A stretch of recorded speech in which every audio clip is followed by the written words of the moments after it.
Niining panahon nga ang putling ebanghelyo gihagis sa mga hiwi nga pagtulunan.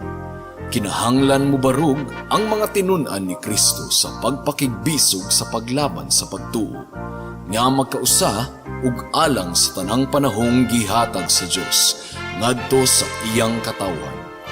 Maoy hinungdan nga namugna kining tulumanon ang putling ebanghelyo. 30 minutos nga pagsabwag sa tinuod nga ebanghelyo. Kauban ni Pastor Jeremias Hangad, ang putling ebanghelyo.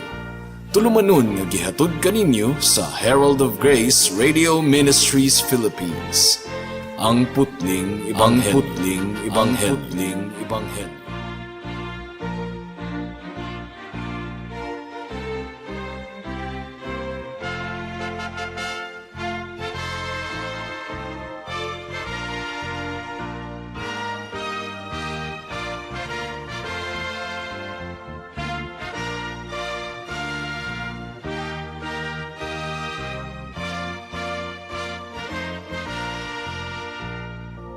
Alang sa pagpamalandong sa pulong sa Ginoo, atong pag-aablihon ang atong Biblia sa Mark chapter 9 verse 1. Apan sa dili pa, once again, akong gipaabot ang akong pagpanimbaya sa akong 93 years old nga lolo nga si Isabelo Lowry Sr. Mark chapter 9 verse 1. Ang giingon dinhi mga kaigsunan.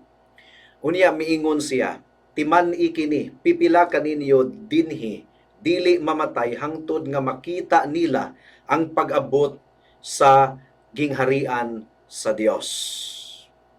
May the Lord bless the proclamation of His Word today. Usa sa major nga tema sa pagpangwali sa atong Ginoong Hesukristo mga kaigsuunan, mao ang gingharian sa atong buhi nga Dios. Matod pa sa Lucas kapitulo 8 bersikulo 1 ang giingon dinhi, wala madugay miadto si Jesus sa kalungsuran ug sa kabalangayan diin nagwali siya sa maayong balita mahitungod sa gingharian sa Dios. So major nga tema kini sa pagpangwali ni Jesus. Matthew 4:23. Unya gilibot ni Jesus ang tibuok Galilea ug nagtudlo siya sulod sa ilang mga sinaguga.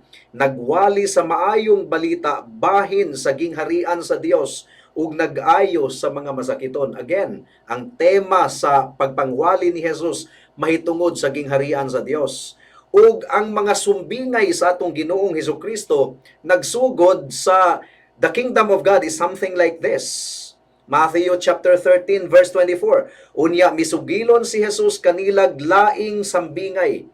Ang gingharian sa Dios nahisama sa usa ka tawo nga nagpugas sa maayong binhi didto sa iyang uma. So, panig-ingnan kini mahitungod sa gingharian sa Dios. Matthew chapter 13 verse 1. Unya misugilon si Jesus kanilag laing sambingay. Ang gingharian sa Dios sama sa liso sa mustasa nga gikuha sa usa ka tawo ug gipugas didto sa iyang uma. Ang mga sumbingay ni Jesus pulos nagsugod mahitungod sa introduction sa gingharian sa Dios. So atong gi-establish mga kaigsunan ang atong observation nga ang major nga tema sa mensahe sa atong Ginoong Hesukristo mao ang mensahe mahitungod sa gingharian sa Dios. What about the apostles of the Lord Jesus Christ? Nagwali usab ang mga apostoles mahitungod sa gingharian sa Dios. Acts chapter 28 verse 23. Ang giingon dinhi, busa nagtakda silag panahon sa pagpamati kang Pablo ug sa maong adlaw daghan ang miadto sa balay nga giabutan ni Pablo.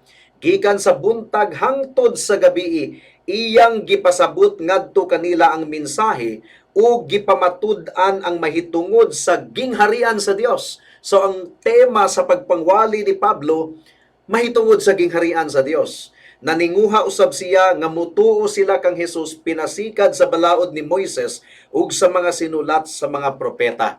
Nausab kini sa Acts chapter 28 verse 30 to 31. Sulod sa duha ka tuig nagpuyo si Pablo sa usa ka dapit nga iyang giabangan ug giabi-abi niya ang tanan nga miduaw kaniya, gisangyaw niya ang gingharian sa Dios ug nagtudlo siya mahitungod sa Ginoong Hesukristo.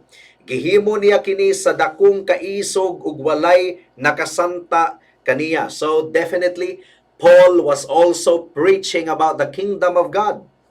Now, atong makita sa atong teksto karon sa Mark chapter 9 verse 1 nga giingon ni Jesus nga ang gingharian sa Dios taliabot na. In fact, sa henerasyon kuno sa mga naminaw ni Jesus sa verse 1, masaksihan kuno nila ang pag-abot sa gingharian sa Dios. Ang giingon din sa verse 1 sa atong teksto, unya miingon siya, timan-i kini, pipila kaninyo dinhi dili mamatay hangtod nga makita nila ang pag-abot sa gingharian sa Dios. So karong adlaw mga kaigsunan, atong dadon ang atensyon sa matagusa mahitungod sa mahinungdanon kaayong subject sa gingharian sa Dios. The kingdom of God, the kingdom of heaven, the kingdom of Christ, synonymous lang kini sa Biblia mga kaigsunan.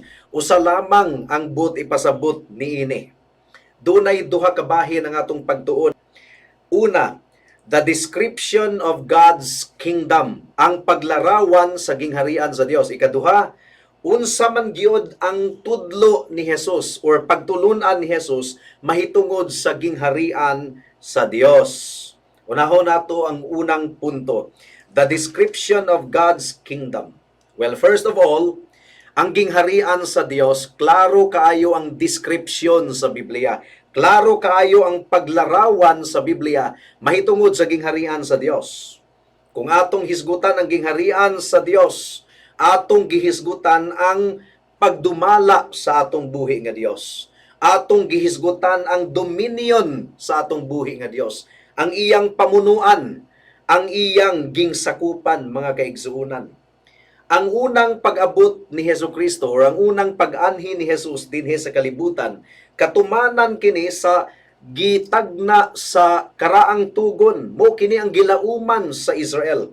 Ang giingon sa Daniel chapter 2 verse 44 for instance, sa panahon niining mga haria, ang Dios magtukod og usa ka gingharian nga dili gayud malumpag ug ang iyang gahom dili maagaw sa laing katawhan.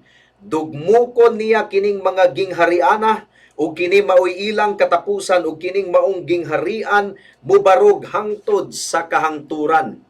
Na misunderstood kini sa mga Hudiyo mga kaigsuunan, wala nila kini masabti kini nga tagna sa Old Testament. Ang ilang expectation sa Mesiyas nga moabot usa ka physical nga hari, usa ka political nga hari nga muuy magpahiling kawas sa Israel gikan sa iyang mga kaaway. Remember, mao kini ang gilauman ni Pedro. Mao nga nasyak si Pedro nga nadunggan niya ang giingon sa atong Ginoong Hesukristo nga ang Mesiyas pagapation ug mabanhaw pagkahuman sa ikatulo ka adlaw. Nagtudlo si Jesus mga kaigsunan nga ang iyang gingharian dili literal nga gingharian. Sama sa Kingdom of Saudi Arabia or United Kingdom or unsa pa ng mga nasod, mga gingharian. That's not the kingdom of Christ. Klaro kayo nga giingon ni Jesus sa John chapter 18 verse 36, gipangutana siya ni Pilato kung hain ang iyang gingharian. Ang tubag ni Jesus, ang akong gingharian dili iya niining kalibutana. Kung ang akong gingharian iya pa niining kalibutana, ang akong mga sakop makig-away unta aron dili ako ikatugyan ngadto sa mga Hudiyo. Apan ang akong gingharian dili iya niining kalibutana. Ang buot ipasabot, ang gingharian ni Jesus dili literal physical kingdom, kundili spiritual mga kaigsuunan, espirituhanon nga gingharian. Lucas kapitulo 10 bersikulo 8 hangtod sa 9 ang giingon dinhi, kun moadto kamo sa usa ka lungsod ug dawaton kamo nila, kaon sa idalit kaninyo, ayuha ang mga masakiton ni adtong lungsura ug ingna ang mga tawo didto nga hapit na moabot kanila ang paghari sa Dios o ang gingharian sa Dios. So, klaro kaayo nga ang gingharian sa Dios dili literal, dili iya niining kalibutana, pero ang tanang mga nahisakop sa gingharian sa Dios mamatikdan kini sa mga katawhan, mamatikdan kini mga kaigsuunan. Walay literal kingdom nga atong makita Niining kalibutan na gingharian ni Kristo or gingharian sa Dios, pero ang tanang mga gingsakupan or mga miyembro sa gingharian sa Dios mamatikdan, gumikan sa ilang balaan nga pagkinabuhi. Luke chapter 17 verse 20 to 21. May mga Pariseo nga nangutana kang Jesus kung kanusa maghari ang Dios. Mitubag siya, ang paghari sa Dios dili butang nga inyong makita. Walay makaingon ania ra or atua ra, kay ang paghari sa Dios anaa sa sulod ninyo. The kingdom of God is in you. But masabot spiritual. Spiritual. So kanang taga Davao nga nagtudlo nga ang gingharian kunos ni Kristo ana sa Davao. Aha, baka kana. Gumikan kay ang gingharian ni Kristo anaa kuno sa atong kasing-kasing. Dili kini literal nga kingdom mga kaigsuuna nga dunay palasyo nga atong makita sama sa Malacañang Palace. No, that's not what the Bible teaches. Sanglit ang gingharian sa Dios mamatikdan man di ay niining kalibutan na bisan pa og dili earthly ang kingdom ni Jesus Christ. Ang buot pasabot niini dili kini nato pangitaon, dili ta moingon nga musaka mo niadto nga bungtod gumikan kay ato ang gingharian sa Dios. No. Colossians chapter 3 verse 1 and 2 ang giingon dinhi, sanglit gibanhaw naman kamo uban ni Kristo, tinguhaa ang mga butang nga atua sa langit diin naglingkod si Kristo sa iyang trono sa tuo sa Dios. Hunahuna ang mga butang langit nun, dili ang yutanon. So, ang gisulatan ni Pablo niini nga mga taga-Kolosas, gipasabot ni Pablo nga si Kristo naglingkod na sa iyang trono dito sa langit. Ug kinsa ang gingsakupan sa iyang gingharian? Apil ang mga taga-Kolosas nga gisulatan ni Pablo. Apil sila. Apil ang mga magtutuo sa tibuok kalibutan. Wala na'y Hudiyo, wala na'y Hintil. The kingdom of God is spiritual, dili kini physical. John chapter 3 verse 12. Ang mga gingsakupan sa gingharian sa Dios, anian nagpuyo ni ining kalibutana, pero mailhan gayon sila, mamatikdan sila sa mga tawo. Muingon ang mga tawo nga lahi ra man gyud sila og kinabuhi, no? Ang kasagara sa mga tawo dinhi sa kalibutan kung insultuhon, muinsulto usab og balos. Kung tamayon, mutamay usab og balos. Pero ang mga miyembro sa gingharian sa Dios adunay pagpailob. Iampo ang mga kaaway, iampo ang mga nagbuhat og dautan batok kanila, magpakita og pagka mapainobsanon, mubarog, bisan pa sa kalisod sa panahon, dili reklamador, kundili tumanon ang giingon sa pulong sa Ginoo, in everything give thanks, for this is the will of God. John 3:12, kung dili ka mutuo sa akong gisulti kanimo mahitungod sa mga butang niining kalibutana, unsaon mo man pagtuo konsultihan ko ikaw mahitungod sa mga butang sa langit. Oh, you see, ang gingharian sa Dios dili lagi kuno ma-measure sa mga makita nato niining kalibutana. So walay makaingon nga ang gingharian sa Dios atoa sa Roma ang headquarter or atoa sa Jerusalem. No. Ang giingon ni Jesus, the kingdom of God is in you, anaa sa inyong kinasuluran. So it is a spiritual kingdom. Philippians chapter 3 verse 18 to 20, gisultihan ko na kamo niini sa makadaghan ug karon sublion ko kini pag-ingon uban sa mga luha. Dunay daghan nga magkinabuhi, sukwahi sa katuyuan sa kamatayon ni Kristo sa krus. Musangko gayud sila sa kalaglagan. Ang ilang gipakadios mao ang ilang lawasnong kailibgon. Ug nagpasigarbo sila sa angay unta nilang ikaulaw, ug naghuna-huna lamang sila sa mga butang niining kalibutana. Apan ang atong puloy-anan atua sa langit, ug mahinangpon kitang nagpaabot sa pag-anhi sa atong manunubos gikan sa langit, ang atong Ginoong Hesukristo. Grabe no, gihisgutan ni Pablo dinhi nga gipasigarbo kuno sa mga tawo ang mga butang nga angay unta nilang ikaulaw. Nahitabo na ba kini sa atong panahon? Yes. Nahitabo na gani sa panahon ni Apostol Paul, karon pa kaha. Pride March. Ang mga bakla, ang mga LGBT, doon na sila'y gitawag nga Pride March. Marcha sa garbo. Ang mga butang nga angay untang ikaulaw, ilang gipasigarbo. So, kini nga gingharian ni Kristo, nahitabo na kini sa atong kapanahunan karon. The kingdom of God is in you. Klaro kayon sa giingon ni Hesukristo. Pero ang gingharian sa Dios, masaksihan nato kini nawong sa pagbalik na sa atong Ginoong Hesukristo. Nasugdan kini niadtong unang pag-anhi ni Kristo dinhi sa kalibutan, ilabi na niadtong pagkabanhaw sa atong Ginoong Hesukristo. Nasaksihan kini sa mga tawo. Namatay si Kristo, pagkahuman sa ikatulo ka adlaw, nabanhaw si Kristo. Ang iyang mga tinun-an nga anaaunta sa kahadlok, nakabaton og tumang kaiso gumikan kay ang balaang espiritu mikunsad kanila didto sa Pentecostes. Nasaksihan kadto sa mga pipila sa mga naminaw sa Mark chapter 9 verse 1 sa atong teksto. Busa natuman ang giingon ni Jesus nga adunay pipila niini nga henerasyon, niini nga mga naminaw kaniya sa kamulong nga pagwali ni Kristo. Masaksihan nila ang inaugurasyon sa gingharian sa Dios. Hangtod sa atong kapanahunan karon, ang paghari ni Kristo sa kasing-kasing sa mga katawhan mikuyanap o walay nakapugong sa pagwali sa ebanghelyo, walay nakapugong sa iglesia, walay nakapugong sa mga katawhan ni Kristo, sa pagmantala sa iyang gingharian, sa pagmantala sa mensahe sa grasya sa kaluwasan nga anaa lamang gayud sa atong Ginoong Hesukristo. Mao kini pagtulunan sa kingdom of God. So unsa man gyud ang pagtulunan ni Jesus mahitungod sa kingdom of God? Ang pagtulunan ni Jesus mahitungod sa kingdom of God mao ang iyang paghari sa kasing-kasing sa mga katawhan.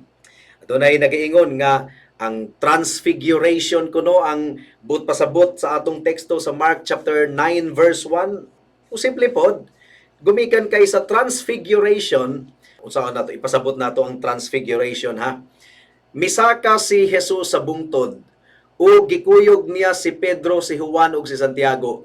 Pagsaka nila dito sa bungtod, nasaksihan nila si Kristo nga misilaw kaayo ang iyang dagway. Misilaw, midanag kayo. Mo katoy but pasabot sa transfiguration. Nasaksihan kadto sa tulo ka mga disciples. Well, part of it, patilaw ra kadto sa kahimayaan sa atong buhi nga Dios.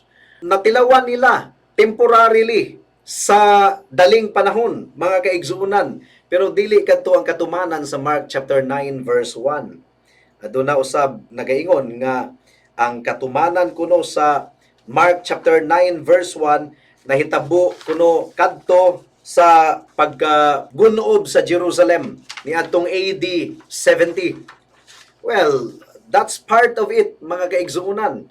Gumikan kay ang pagkagunob sa Jerusalem niadtong AD 70 mao katoy sinyalis nga natapos na ang daang tugon, natapos na ang old covenant, ug napulihan na ug new covenant, mga kaigsuunan. Gumikan kay ang Jerusalem, ang ancient Jerusalem, nagunob ug hangtod karon wala gyud matukod pag-usab ug dili na gyud kana matukod pag-usab. Gumikan kay ang daan, ang anino natapos na, napulihan na sa tinuod nga gingharian sa Dios.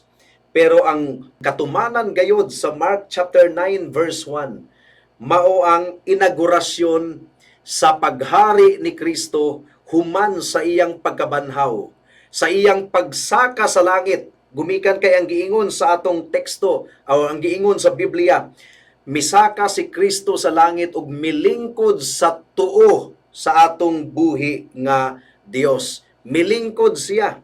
Bot pasabot, nagsugod siya sa paghari. He has been the King of Kings and the Lord of Lords even before the foundation of the world. But the formal inauguration of His kingdom, of His dominion, nahitabo ni adtong nabanhaw siya ug mikayab pag-usab didto sa langit ug milingkod siya sa iyang tuong trono ug naghari sa kasing-kasing sa iyang mga katawhan.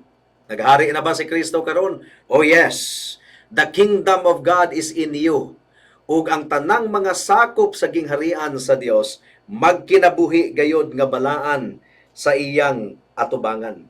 Acts chapter 1 verse 8, buhat kapitulo 1 bersikulo 8, apan kun mukunsad na kaninyo ang Espiritu Santo, makadawat kamo gahom ug mahimo kamong akong mga saksi sa Jerusalem, sa tibuok Judea ug Samaria ug sa tibuok kalibutan. Hangtod karon ang tibuok kalibutan nasangyawan na sa mensahe sa ebanghelyo. So, unsa ang pagtulunan ni Kristo mahitungod sa gingharian sa Dios?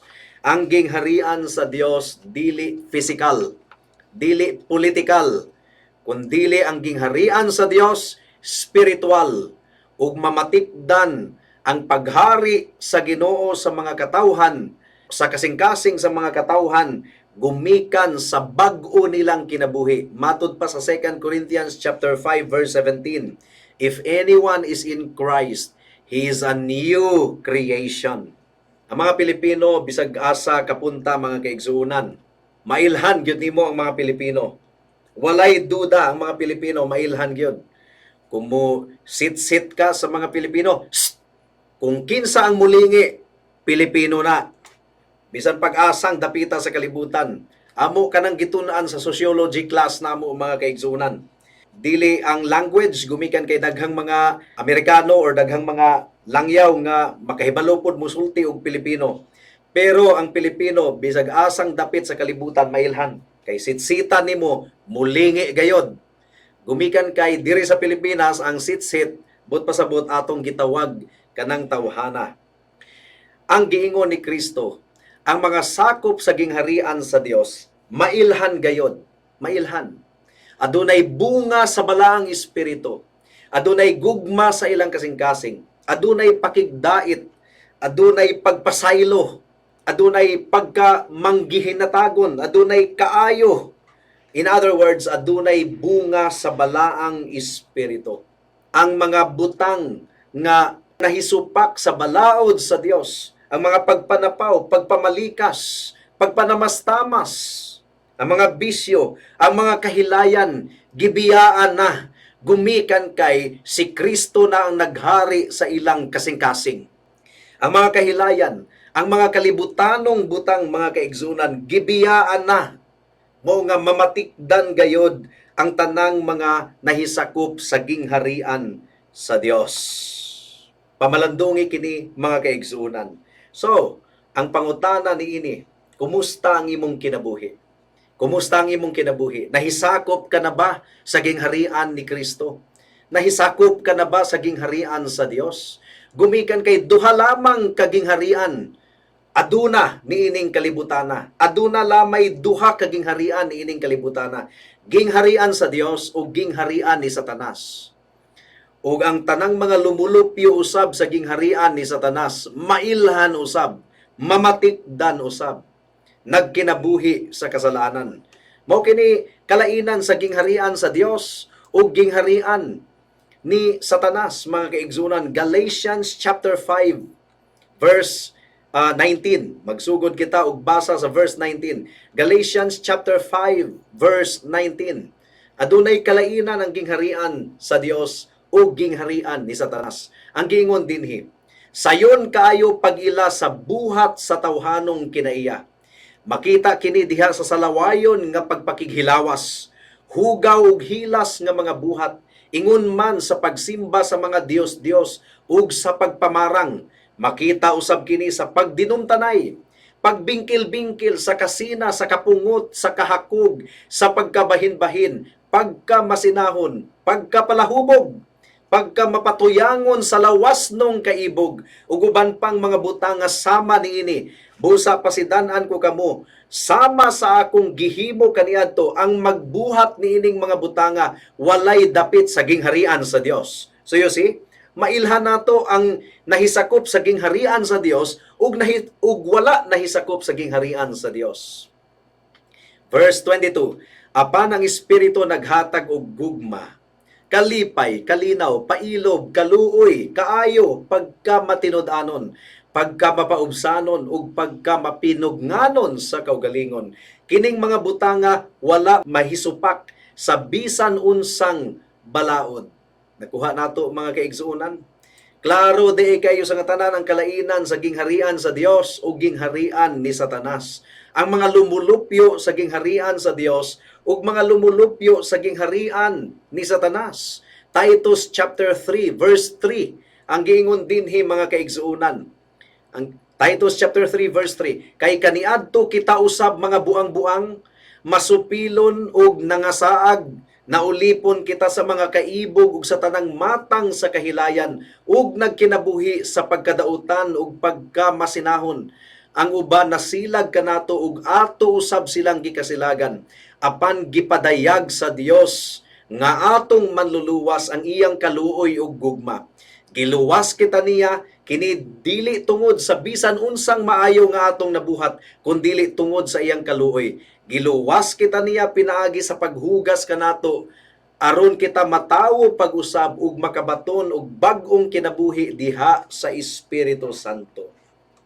So kining giingon nga ang gingharian sa Dios anaa sa atong kasing-kasing, ambot pasabot ang kasing-kasing nga kaniadto tig-a bato gi pulihan sa Ginoo kasing-kasing nga unod. Gahom kini sa Ginoo. Kumusta ang imong kinabuhi higala? Kung ang description sa imong kinabuhi layo kaayo sa description sa mga lumulupyo sa gingharian sa Dios, pag hinulsol sa imong sala, dangop kang Kristo ug hatagan kaniya og bag-ong kasing-kasing. Dili kaniya balibaran. Si Kristo mao ang hari sa iyang gingharian, dangop kang Kristo, pagpasakop kang Kristo, ingon nga imong Dios ug manluluwas. Now, buhata kini karon dayon higala kay basin ug ugma ulahi na ang tanan. Ang gingharian ni Kristo bukas pa hangtod karon, abri pa hangtod karon. Kung gusto ikaw nga musulod niini, kung buot ikaw nga musulod ug mopasakop niini, kinahanglan nga imong hinulsulan ang imong sala ug mo salig ug motuo lamang kang Kristo. Ingon nga imong bugtong Dios ug manluluwas. Magampo kitang tanan. Salamat o Dios sa imong mensahe niining adlaw. Among gipangayo o Dios ang bunga niini. Hinaot nga ipadayag nimo ang imong gingharian sa kasing-kasing sa imong mga katawhan. Ug ang tanang mga lumulupyo sa imong gingharian hinaot nga mahimong makugihon sa pagkinabuhi, ingon nga takos ug angayan sa imong gingharian. O Dios, tabangi kami, huyang kami o Dios, pero ang imong grasya igo na alang kanamo nga magsustinar. Ania kami niining kalibutana, pero wala kami nahisakop niining kalibutana, kundili nahisakop kami sa imong gingharian ug sa imong pagbulutan ug kini pinaagi lamang sa grasya ug dili tungod sa among kaugalingon. Salamat o Dios. This we pray in Jesus' name. Amen.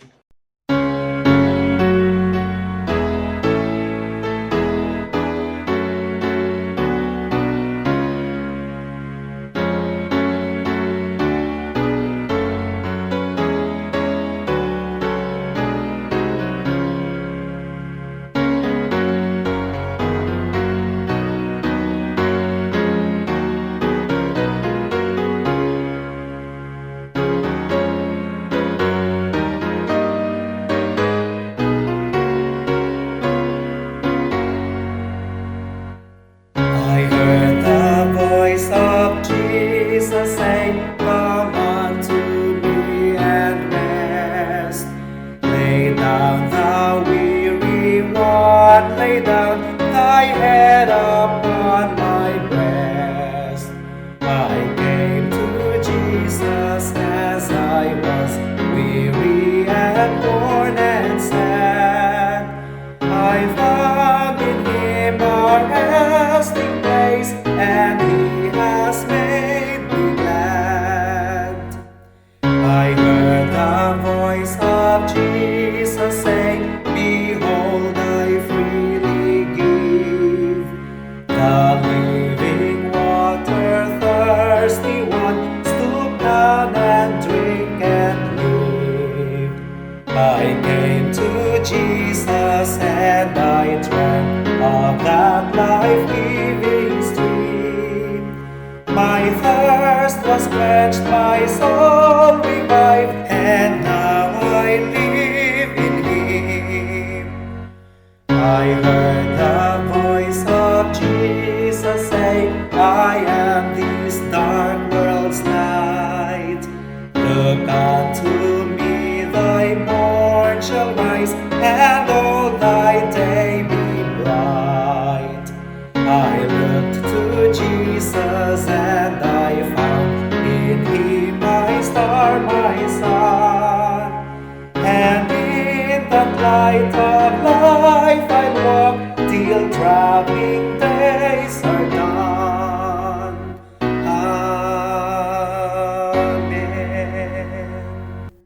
Alang sa dugang nga mga pangutana, mahimong mo text kang Pastor Jeremias hangad sa 0935 744 3030.